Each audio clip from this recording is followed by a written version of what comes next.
this time we are going to begin the memorial service. We'll ask for those of you who may have cell phones or pagers or any other noise-making device, if you would take just a moment to turn it off or place it in the silent mode before we begin the services for Beverly Shless. And as we begin our service, I'm going to invite the immediate mourners to come forward and we'll participate in the tradition of Kriya.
From Psalm 15, Adonai, who may abide in your house, who may dwell in your holy mountain, those who are upright, who do justly, who speak the truth within their hearts, who do not slander others or wrong them or bring shame upon them, who scorn the lawless but honor those who revere God, who give their word and come what may do not retract, who do not exploit others and who do not take bribes. Those who live in this way shall never be shaken. And from the 23rd Psalm, a psalm that many of us know and have recited before, we'll invite everyone to join together in the English in the service folder as you open it up on the left-hand side. So I'll invite you to join with me. The Lord is my shepherd, I shall not want. He maketh me to lie down in green pastures. He leadeth me beside the still waters. He restoreth my soul. He leadeth me in the paths of righteousness for his name's sake.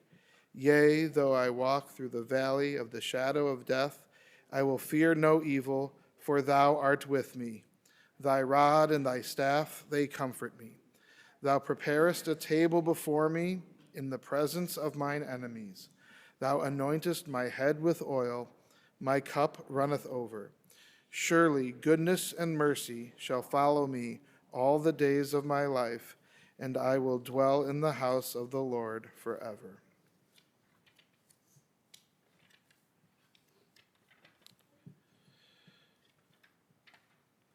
I lift my eyes to the mountains. What is the source of my help? My help comes from Adonai, maker of heaven and earth. God will not let your foot give way. Your protector will not slumber. See, the protector of Israel neither slumbers nor sleeps. God is your guardian, and God is your protection at your right hand. The sun will not strike you by day, nor the moon by night. God will guard you from all harm. God will guard your soul, your going and your coming, now and forever. And from Ecclesiastes, for everything there is a season, a time for every experience under heaven. A time to be born and a time to die, a time to plant and a time to uproot what is planted, a time to tear down and a time to build up, a time to weep and a time to laugh, a time to grieve and a time to dance, a time to throw stones and a time to gather stones, a time to embrace and a time to refrain from embracing, a time to seek and a time to lose, a time to keep and a time to discard, a time to tear and a time to sow, a time to keep silent and a time to speak. And this is the moment when we call upon those who loved her and who knew her to offer some words as they have a few moments for a time to speak in memory of Beverly.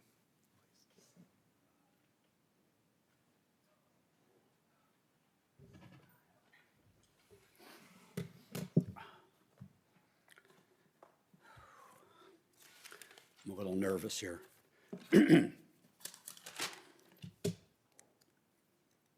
First of all, thank you all for coming here. I so appreciate it, and I know Beverly would too.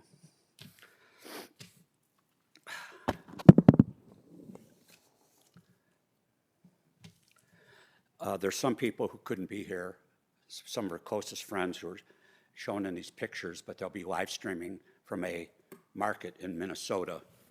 So I'd like to give them a quick shout out as well. So for those of you up in Minnesota, Stephen and Michael, Aviva, Herb, Julie, Cheryl, Don, Annie, and in Colorado, Bob and Terry, and I understand Adam is also live streaming this today.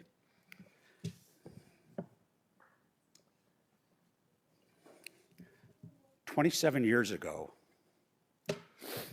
I was on my motorcycle way out in the west suburbs, and I used to smoke. So I pulled over to have a cigarette. I was headed westbound. I don't know what town I was in, but I was pretty far out. And as I was standing there smoking, I heard somebody call out my name in the middle of nowhere. And I looked, and across the road, a car pulled over. And I walked across, and because I heard somebody say Howard, and the window rolled down, and it was Mindy. And Mindy knew my previous wife, and she said, "How you guys doing?" And I said, "Mindy, I'm getting a divorce." And without missing a beat, she said, "I have the perfect woman for you." It was that quick. And I said, "Really?" "Who?" And she said, "Beverly works with me." And I said, "That's great. Where does she live?" And she said, "Homewood." I said, "There's not a chance. I'm driving out to Homewood for a date because I lived in the northwest suburbs." So we talked a while, parted ways. About a month later, I get a phone call, and it's Mindy. And she goes, "Are you going to call Beverly?" And I said, "Mindy, not a chance. I'm doing that." "Okay, bye." Another month goes by. I get a phone call from Mindy again. And she goes, "Are you going to call Beverly or not?" I said, "No, I told you I'm not." Another month goes by, and I got another phone call from Mindy. And I said, "Mindy, I told you I'm not driving out to Homewood." And she said, "Well, why don't you just come down and meet her here?" That's back when they were in the apparel center. "And meet her here on Friday and go out and have a drink or something." And I said, "Okay, fine." So I drove down to the apparel center. I pulled in, and I saw Beverly, and I went, "Oh my God, why didn't I do this 3 months earlier?"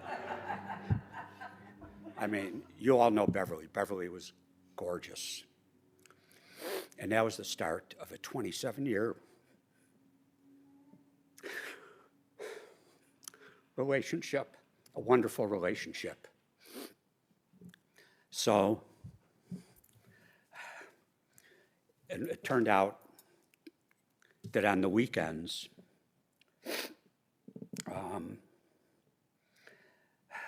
give me a minute here. On the weekends, she would come out to me up north. One of the reasons was that at the time, her son Eric was 15, and 15-year-olds and mother's boyfriends are just not the thing. So we decided it would be better for her to come out to see me. Hi, Olivia.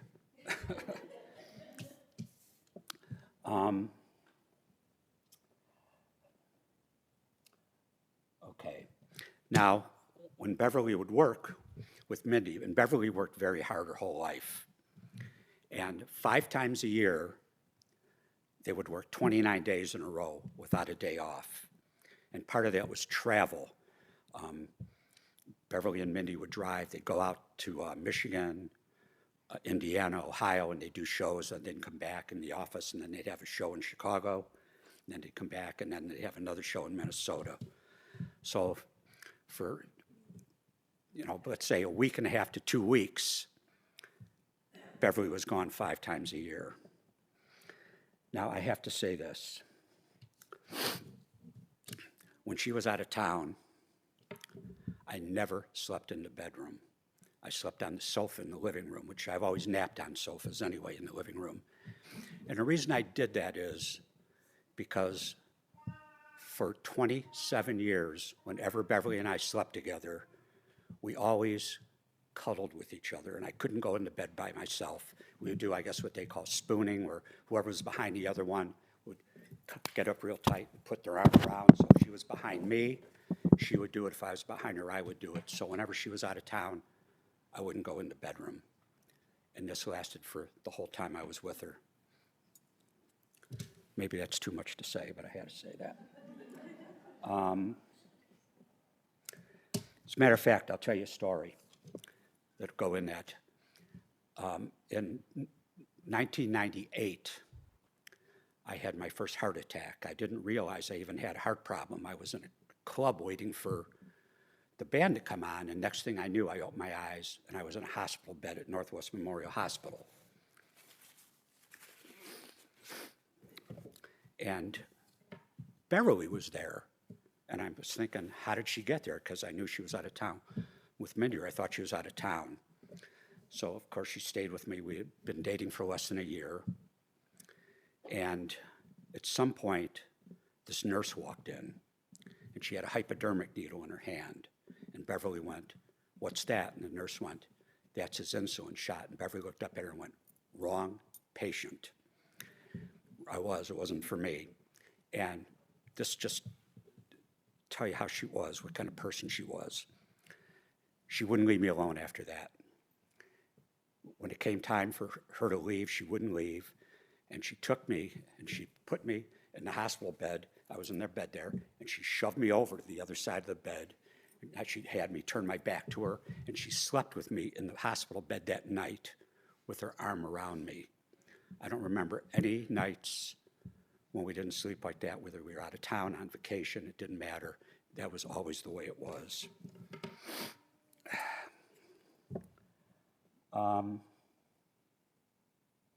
Okay, these are my notes. So if I had to, and those of you that know her would, I think, would agree with this, had to describe her, if someone said describe her in five or six words, first of all, we all know she was beautiful.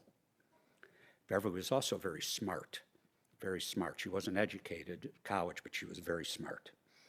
Sweet, sexy, and funny, right? And she was also very witty. She was very sharp like that, so that's how she was. And we traveled a lot. We took a lot of vacations for a few years, went around, and that was nice, and they were always nice and wonderful with her. I would also describe her as compassionate for people. She was. As a matter of fact, a couple just walked in. A woman I worked with for 22 years, so I talked to a few weeks ago, said to me, she said, the one thing I remember about Beverly is she never talked about herself. She always asked how you were and how your family was. She liked to listen to people rather than talk to people about herself.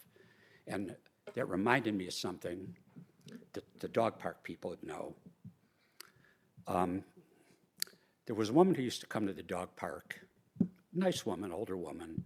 Well, I shouldn't say that, I'm not so young.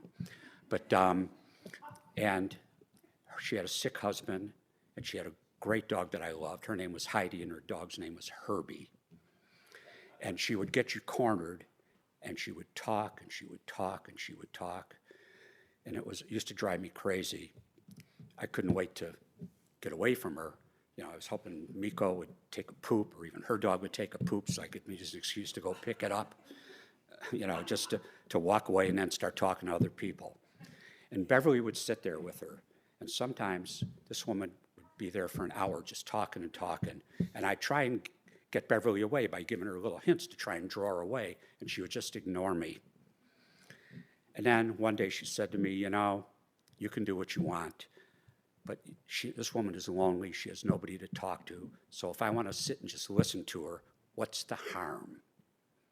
And that's how she was. She would sit and let this woman just talk her ear off just to give her somebody to listen to her. And that's how she was. Yep, okay, got it.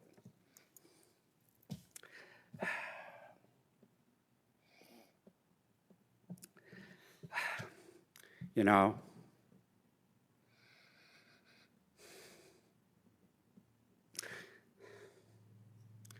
I have to say this.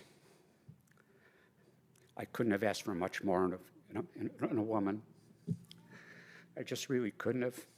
She was really everything to me for all those years. So I also have people here that I need to thank, because when Beverly was in Artis, the place she was staying, some people came to visit her, some people came to take her out. I want to thank people. The first people, though, I want to thank are her parents, Fred and May Bresler, because even though I know she was a handful when she was young, her sisters know that, as an adult, couldn't have been better, I'm telling you. So she was raised right. She was. Because what matters is, in the end, how people turn out. You know, everything, as I like to say, all's well that ends well. So I want to thank her parents, first of all. Second of all, I want to thank Mindy, because without Mindy, there would have been no Beverly and Howard, you know, because she's the one who fixed us up. And also, Mindy and Tony, who's here, helped to persuade me at some point that I needed to. Or they persuaded me I couldn't take care of her myself anymore. I really tried to, but, you know, I'm sick myself, and they just said she needs more. She needs to be in some place that can give her everything she needs, and they convinced me of that. And also, and then there's Susan, who's here, who helped me find a place. You know, it was very nice, took me around to different places and helped me ask the right questions and helped me find the right place to put Beverly. So thank you as well. And then they also helped me through that first week. That first week was so hard. Putting her in there was the hardest thing I'd ever done to that point. It was so hard to leave her there and go home without her, knowing that she wouldn't be in the bed with me anymore. And they helped me through that week. So I appreciate that so much. And then Mindy came to visit several times, and your daughter Jessica's back there with baby Olivia. And one of the nice, and there's pictures of this up here, one of the things that made Beverly so happy when they came to visit her there was to see the baby and help hold the baby with Jessica, and she let Beverly push the buggy, and they went for a walk with baby Olivia, and she was so happy to see the baby. So thanks, Jesse.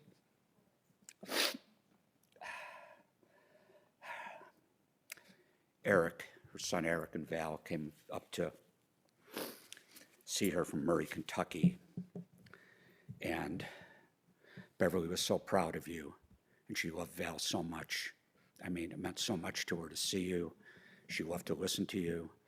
And whenever she talked about you, she would tell people how proud she was of you. So, and you needed to know that, and I'm sure you do, and you could tell.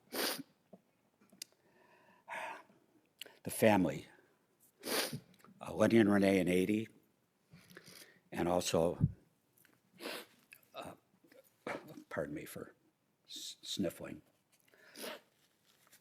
Okay, so them and Dana and Allison, and we all went out to lunch a few times, got her out of the place, and that was, you know, Beverly really liked being out with the family, and that was, thank you for that. That was great, as well as visiting her at Artis. But she needed to get out of there every so often. The food sucked, by the way.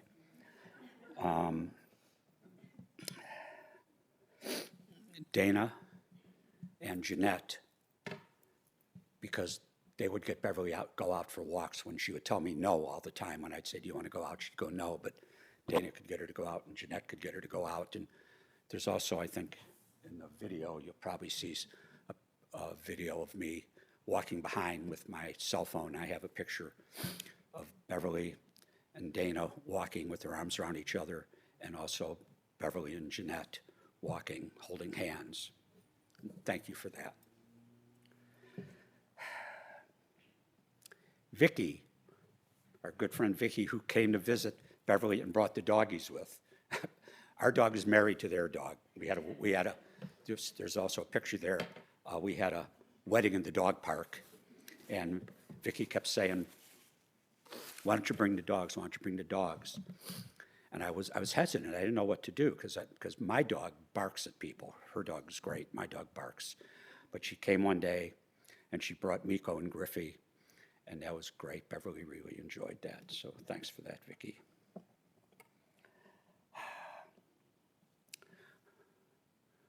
Pearl, where's Debbie? And Debbie both came to visit her, which gave Beverly a little break from me. I'm sure she was pretty tired of seeing me after a while because I used to go there and sit there when she was eating lunch and make her, come on, Beverly, eat. Come on, Beverly, eat. And I'm sure she was tired of it. So Pearl came and got her away from me, took her into the room and spent a little girl time with her. And Debbie got her away from me too. So that was nice.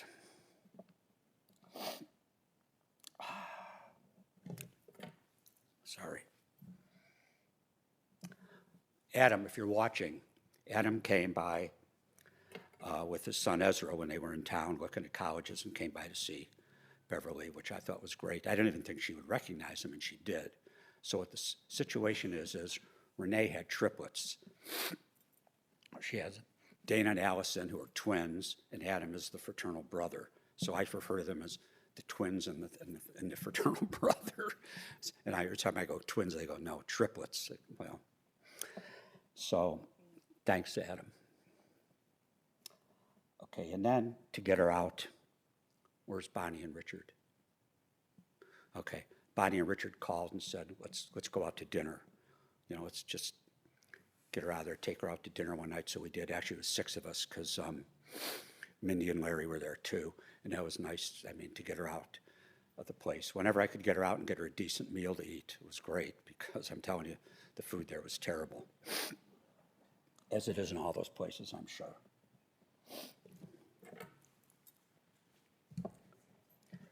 Did any of the ones from Artists make it in here today? There were some people from Artists that were going to come. No, I haven't seen them. Okay. And is Eric here? Eric is my oldest friend. 50 years, 52 years when Brad was 4. I have to say that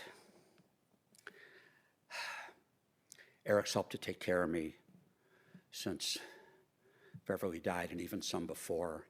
He drove me out, or he went with me out to say a final goodbye to her before she was cremated, to see her body. And he's kept me company for some dinners together. I think whenever he felt I needed company, he's always been there for me, and I appreciate that.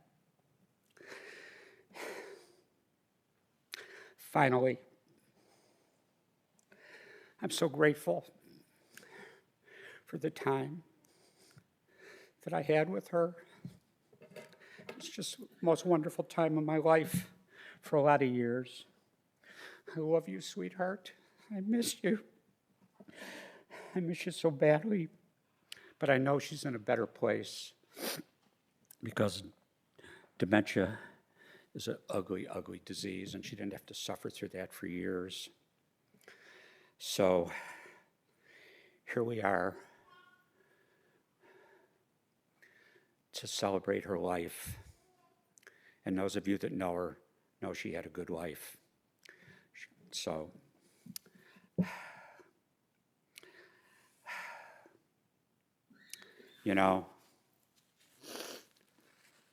I get these brain farts. I can't think of words sometimes.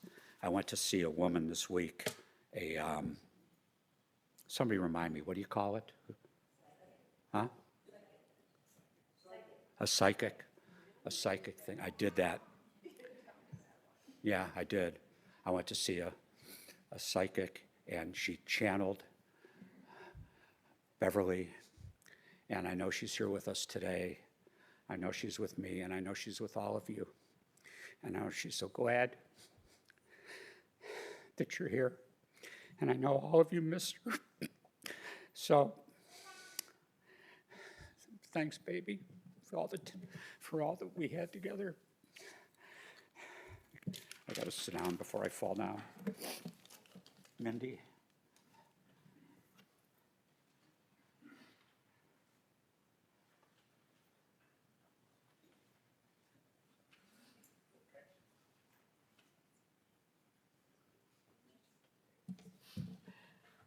Oh, wow. Everyone says I've got this. I'm not so sure. But anyways, hi everyone, I am Mindy. And I had the privilege of calling Bev my best friend for almost 50 years. It's difficult to put into words the impact she had on my life. But I'd like to share a few memories that I hope capture the essence of this incredible person that she was. Bev and I met on the most unexpected way. I was on a plane to Aruba for my honeymoon with my late husband, Roger. And as I slept during the flight, Roger struck up a conversation with Bev, who was on vacation with her then husband, Denny. They started chatting over cigarettes, and when I woke up, Roger told me that he met my new best friend. At the time, I thought he was being a bit dramatic, not, but it turns out he was right. By the time the plane landed and we spent the rest of our honeymoon together with Bev and Denny, I couldn't believe how true his words were. Bev and Denny were the perfect companions, and we quickly became inseparable. From that moment, we shared laughter, adventure, and an unbreakable bond that lasted through the years. One of the things I'll always remember about Bev was our standing date every Saturday night. They'd come downtown without fail, and she arrived all decked out in her latest fashion from Hanmore, which was a boutique in the city. She was always ahead of the curve, stylish as could be. And it wasn't just the clothes, it was every 5 weeks she came with a new hairdo.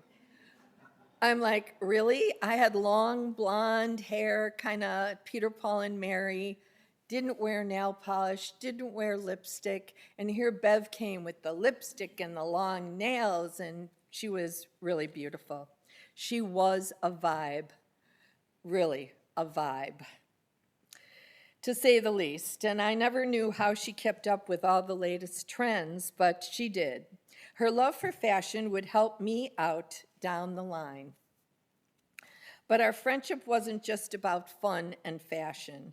About 2 years into the friendship, I found myself in desperate need of a situation at work at one of our trade shows.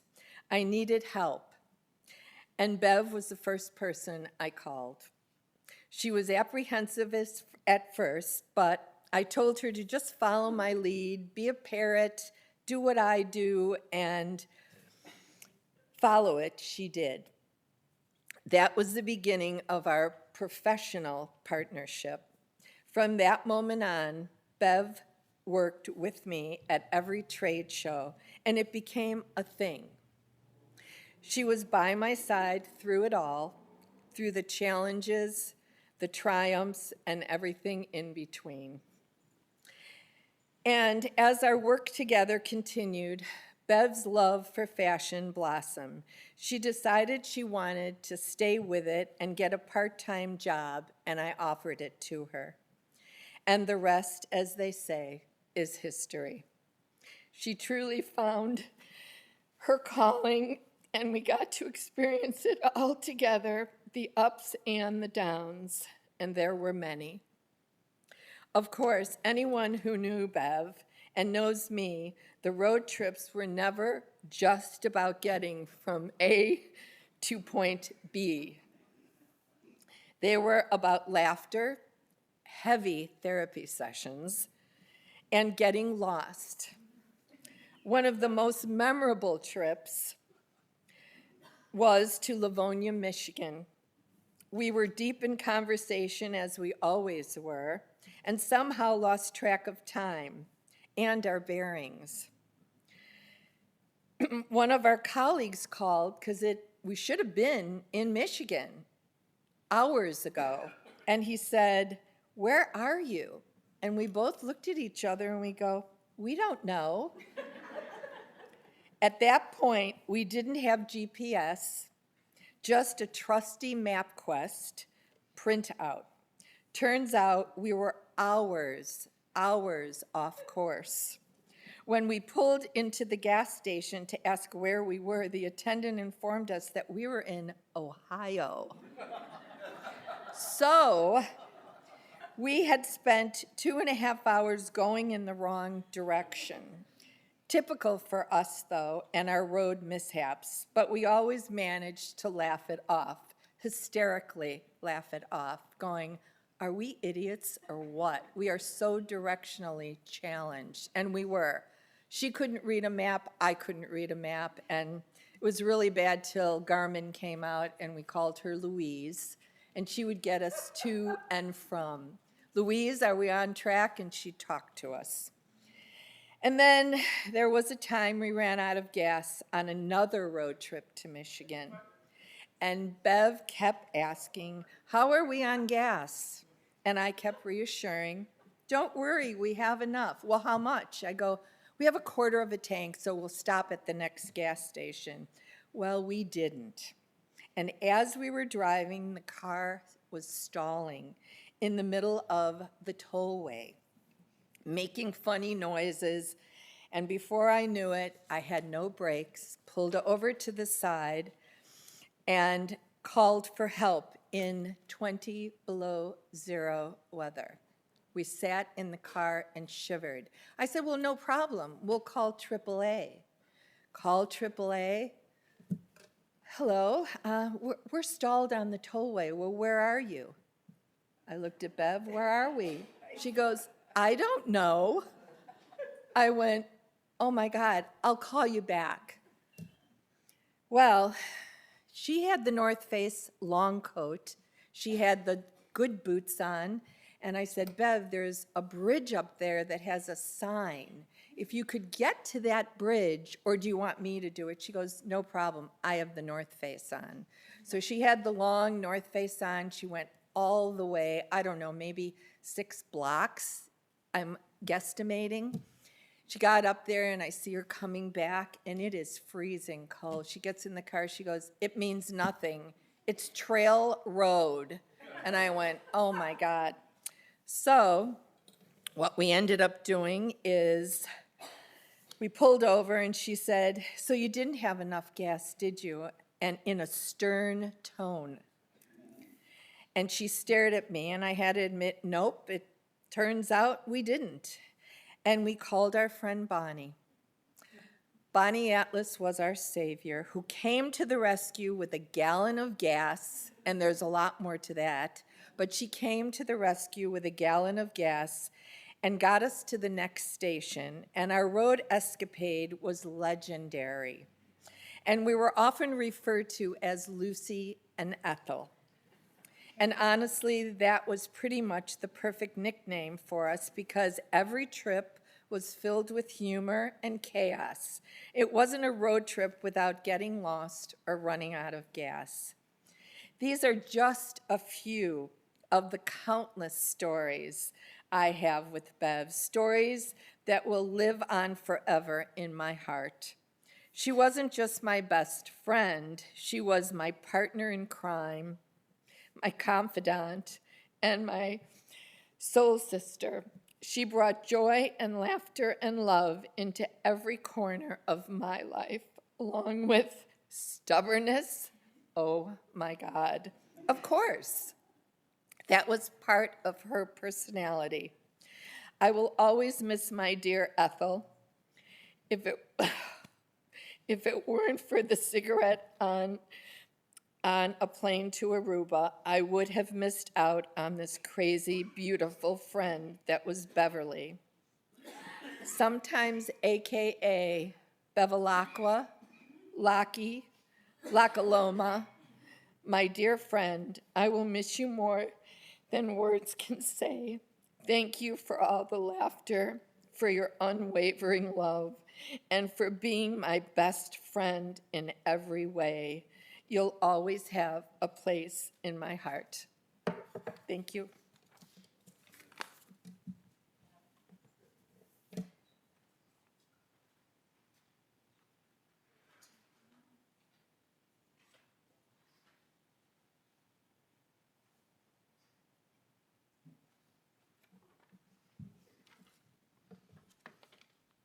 Hi, my name is Dale. I'm a friend of Bev's. Between the date when we arrive and the date we go away, there exists a horizontal line that captures every single day. And because these days we're living seem to vanish in a flash, we need to make the most of that special little dash. We are blessed with opportunities as we tread the grounds of earth to build the loving legacy our own dash will be worth. To focus on what matters, not on things we've owned or bought, and smile every chance we get, and love with all we've got. For the duties of our daily life, the job, the house, the cash, affect the way we get to live our own little dash. So appreciate the here and now as each moment will unfold, because we've never been told beforehand how much time our dash will hold. Don't spend this time with worries, bitterness, and fear. The future may be uncertain, but right now, your dash is here. If you need to make some changes, let this be the day you start. To make a difference with your life, show the love that's in your heart. For how you spend this life will someday be defined by everything that is remembered in the dash you leave behind. Thanks.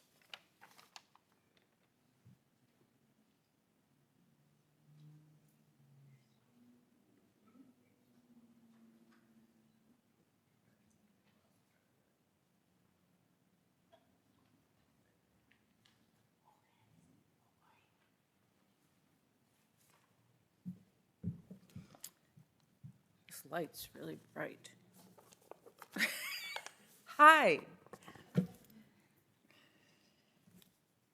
I'm sure most of you know that I'm Beverly's sister, Adrienne.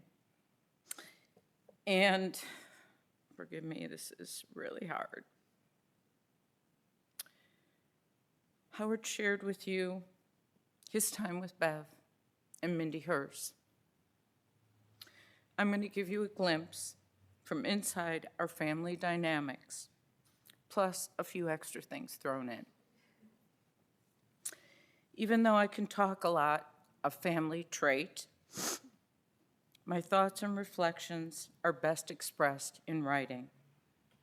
So I will read to you what I wrote. This should help keep things moving along. Howard gave me a time allotment. Yet there are things to be said and letters and poems to be read. A sort of roadmap, a foundation from which my sister sprang. You will learn that there is no doubt where she got her sensitivity. I know that Bev would have wanted you to know this side of her, and so she would have said to me in true Beverly fashion, "Fuck Howard, do what you want."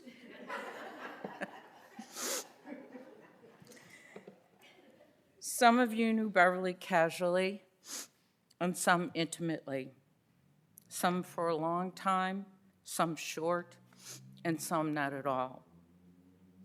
But I don't think that any of you knew her the way a sister can. We spent a lifetime together.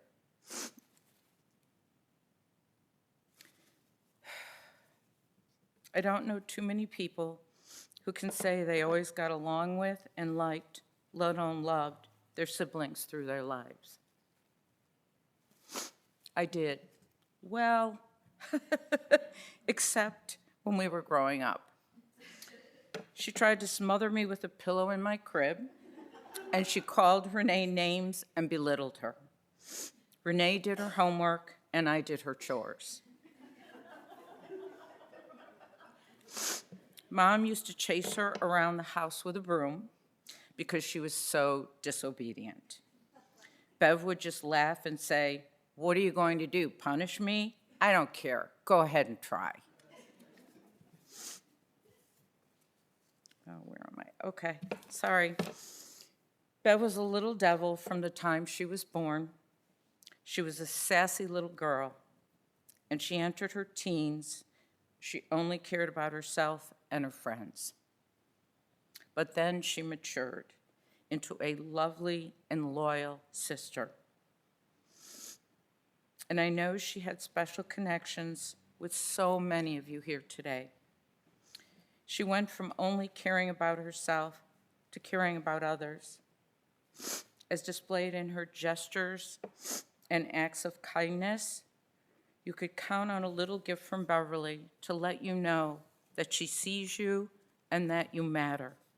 She never expected anything in return except a thank you, a smile, and knowing Bev, probably a hug.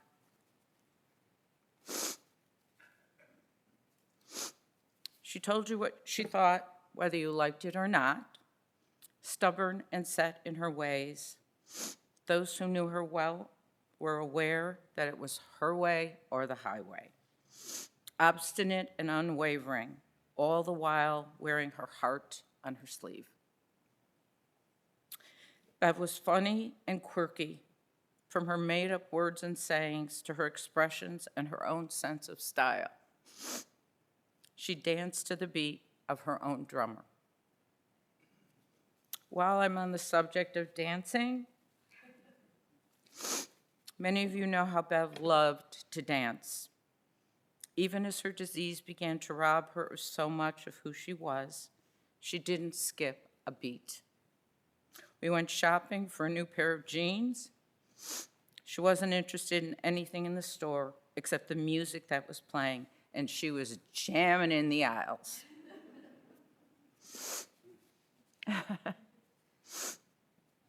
Bev's love of dance began when she was just a young girl. She lived for her ballet. She studied with professionals and longed to go on to be a prima ballerina.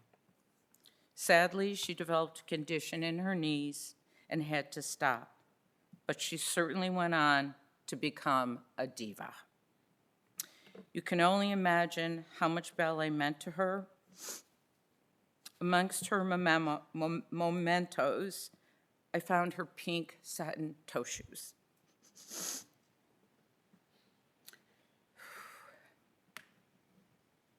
Bev longed for a child, and she tried, but was unable to carry a baby to full term.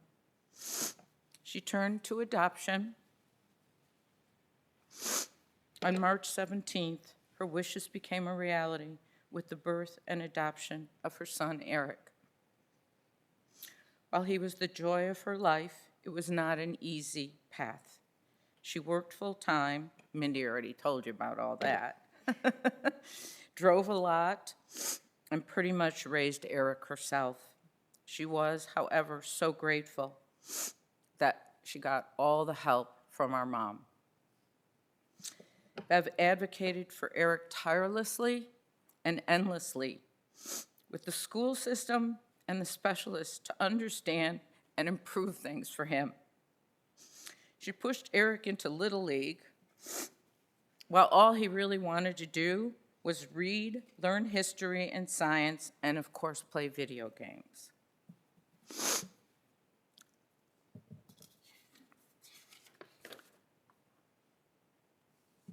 Sports were not his thing, and we found out later in life that Eric was a natural-born artist. I think Bev worried about him as much as she loved him, for he too dances to the beat of his own drummer. Sorry. When Bev passed, I went through her worldly possessions. I was gifted with treasures beyond any of the jewelry, art, or rare collections that people typically hope to find. What I received was a window into the depths of her being, her thoughts and feelings and hopes and dreams.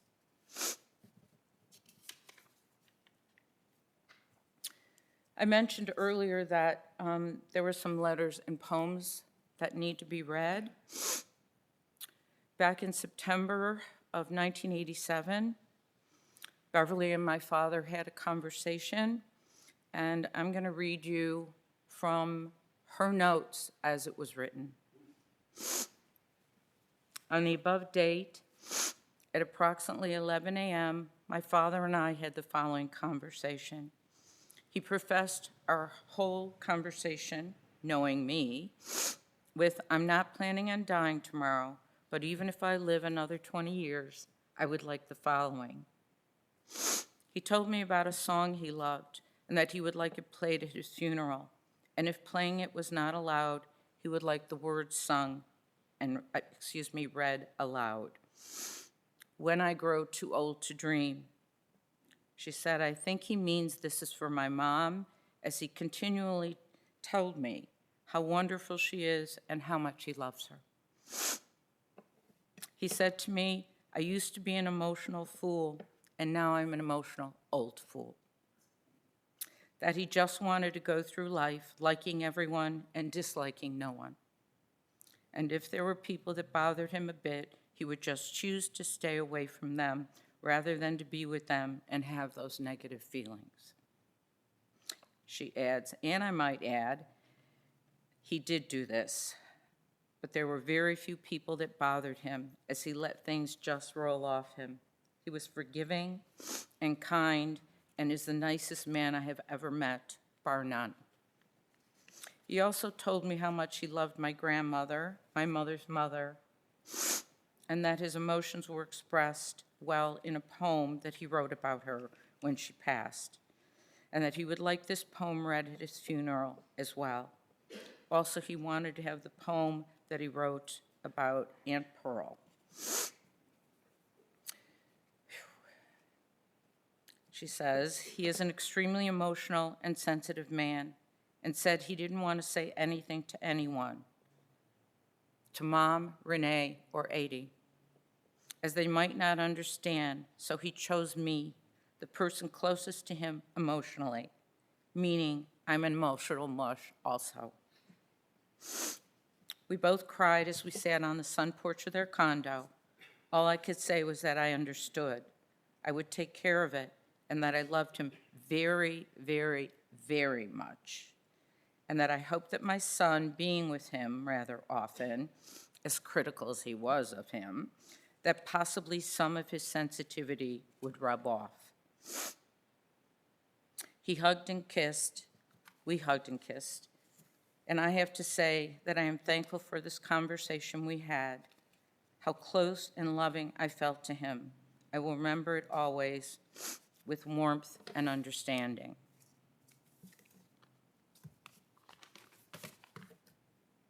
When I grow too old to dream. We have been gay, going our way.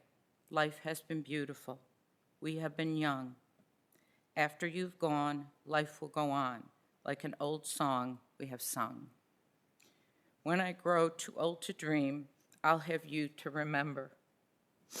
When I grow too old to dream, your love will live in my heart.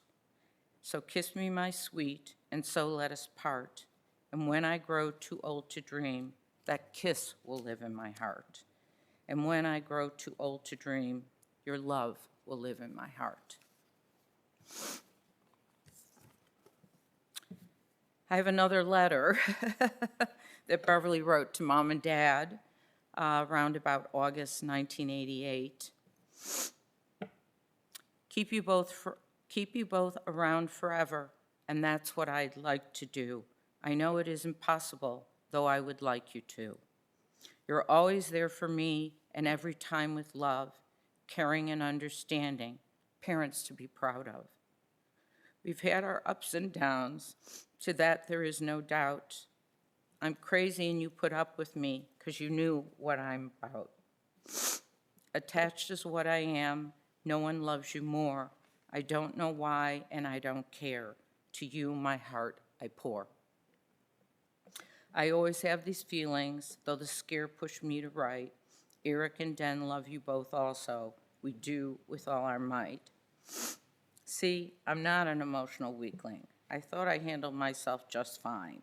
I think writing helped me. Hope you don't think I'm foolish.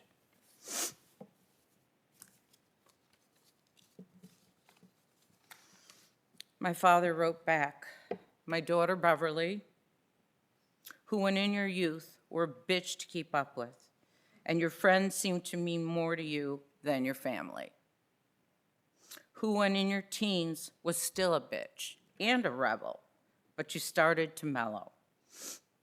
And you even wouldn't let Renee use your bedroom when she went away to the University of Wisconsin because you had started to keep the bedroom neat and it became your room. But you did try to teach her, Renee the klutz as you called her, how to do the latest in dance, and oh yes, how you loved the ballet lessons and dance, and became our princess of ballet. Yes, dear, you grew up in despite of us.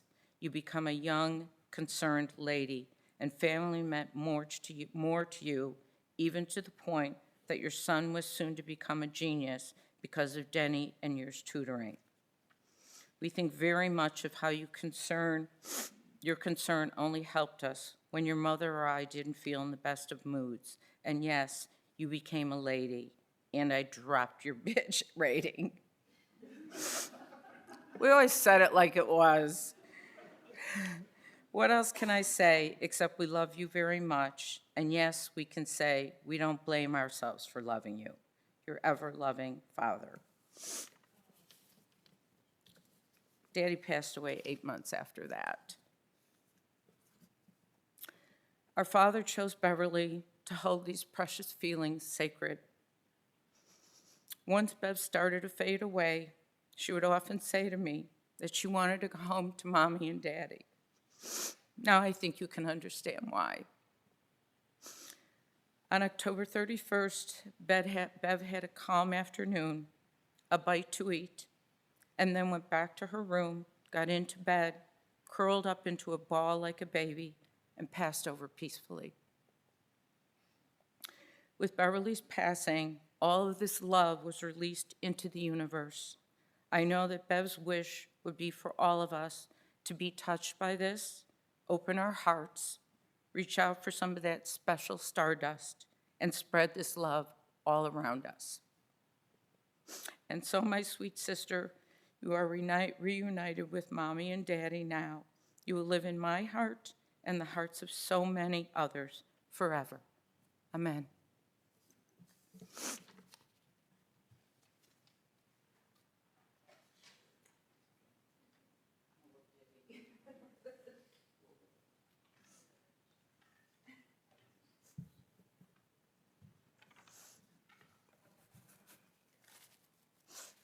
Hi, everyone. I am Renee, the oldest sister, and some of this will probably be a little redundant of what Adrian said, and I think this is a little more history.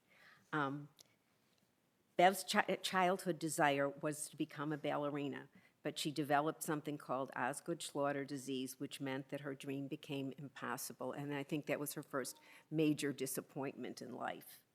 She occupied herself with friends, of which she had many, often putting her friends before her family. Family definitely seemed secondary to her in those days. Boy, did that change. Bev married Denny while she was still quite young, and the two of them moved to Colorado and lived the hippie lifestyle. A year or two later, my husband Lenny asked if they wanted to move back to Chicago, offering Denny a position in his company. And Lenny also, I think, did that for my parents because he wanted Bev to be close to them as well. Bev and Denny, I don't remember if they met Mindy and Roger before or after they adopted Eric, but Bev and Denny, pardon me? Before, okay. Bev and Denny went to Aruba on vacation where they met Mindy and Roger. That turned into a lifelong friendship. Bev began to work for Mindy, and they loved spending time together. Mindy had a whole group of friends who accepted Bev. Bev used to refer to them as the sorority sisters, and she loved being part of that. Eventually, Bev and Denny divorced. Bev met Howard, fell in love, and got married. They had many happy years together before Bev developed dementia. Howard did everything he could to care for her and be her advocate. It is still difficult to accept that she is gone, but know that her memory will live on in all of our hearts.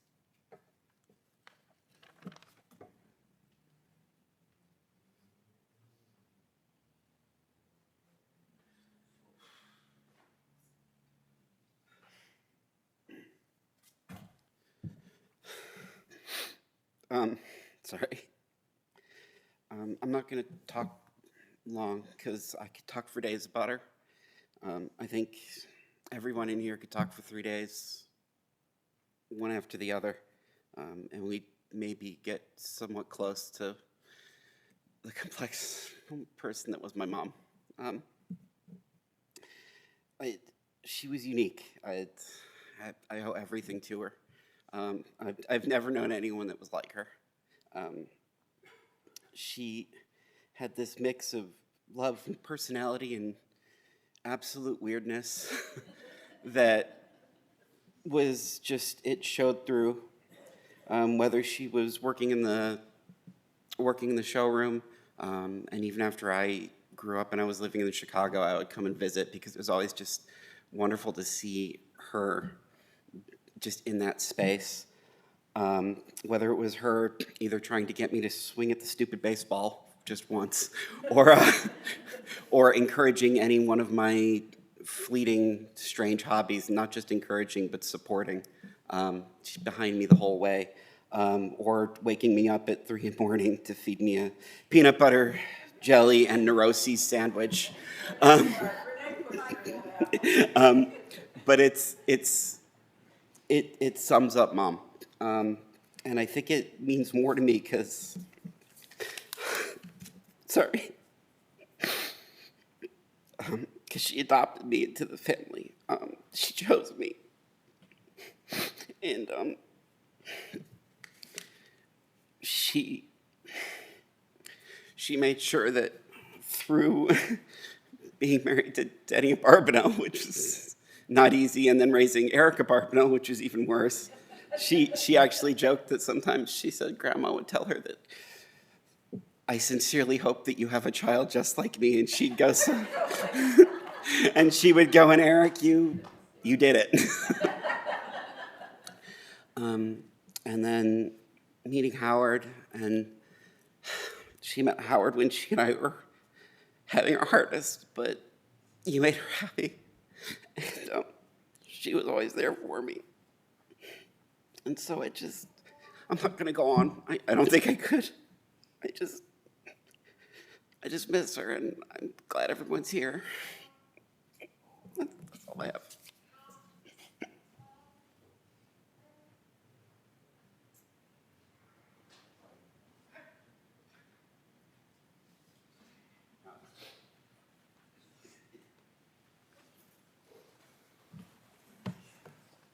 Thank you all so much for sharing. From the words of Rabbi Alvin Fine, birth is a beginning and death a destination, but life is a journey, a going, a growing from stage to stage, from childhood to maturity and youth to age, from innocence to awareness and ignorance to knowing, from foolishness to discretion, and then perhaps to wisdom. From weakness to strength, or strength to weakness, and often back again. From health to sickness, and back we pray again to health. from offense to forgiveness, from loneliness to love, from joy to gratitude, from pain to compassion and grief to understanding, from fear to faith, from defeat to defeat to defeat, until looking backward or ahead, we see that victory lies not at some high place along the way, but having made the journey, stage by stage, a sacred pilgrimage. Birth is a beginning and death a destination, but life is a journey, a sacred pilgrimage made stage by stage, from birth to death to life everlasting. At this time, I would invite everyone to please rise. And on the inside portion of your service folder, on the left side, there's the traditional memorial prayer, and I would invite everyone to join with me in English. O God, full of compassion, thou who dwellest on high, grant perfect rest between the sheltering wings of thy presence, among the holy and pure, who shine as the brightness of the firmament, unto the soul of Beverly A. Shless, who has gone unto eternity. Lord of mercy, bring her under the cover of thy wings, and let her soul be bound up in the bond of eternal life. Be God's possession, and may her repose be peace. Amen. And the final prayer that we will say together at this time is found at the back of the service folder, and it's the words of the Mourner's Kaddish. The Mourner's Kaddish, as we call it that, we often think of it's a prayer about somebody who has passed away, but it's actually not a prayer that talks about anybody who passed away, and it doesn't mention loss or death or sadness or grief. It's a prayer that talks about the greatness of God, something greater than all of ourselves. And then at the very end, it changes from this prayer of praise to simply a prayer for peace. And we hope that through this memorial service and from sharing stories and memories with friends and family, that she's also able to bring a little bit of peace to all of you. So if you'll like to join with me. Yitkadal v'yitkadash shemei rabbah, be'alma divra chirute v'amlich malchute, b'chayechon uv'yomechon uv'chaye dechol beit Yisrael, ba'agala uv'izman kariv v'imru amen. Yehei shmei rabbah mevorach le'olam olamei almaya. Yitbarach v'yishtabach v'yitpa'ar v'yitromam v'yitnaseh v'yithadar v'yitaleh v'yithalal shemei dekudasha barichu la'ela min kol birchata v'shirata tushbechata v'nechamata da'amiran be'alma v'imru amen. Yehei shlama rabba min shemaya v'chaim aleinu ve'al kol Yisrael v'imru amen. Oseh shalom bimromav, hu ya'aseh shalom, aleinu ve'al kol Yisrael v'imru amen. May the one who makes peace in the high heavens grant peace over us and over the whole world. And together we say,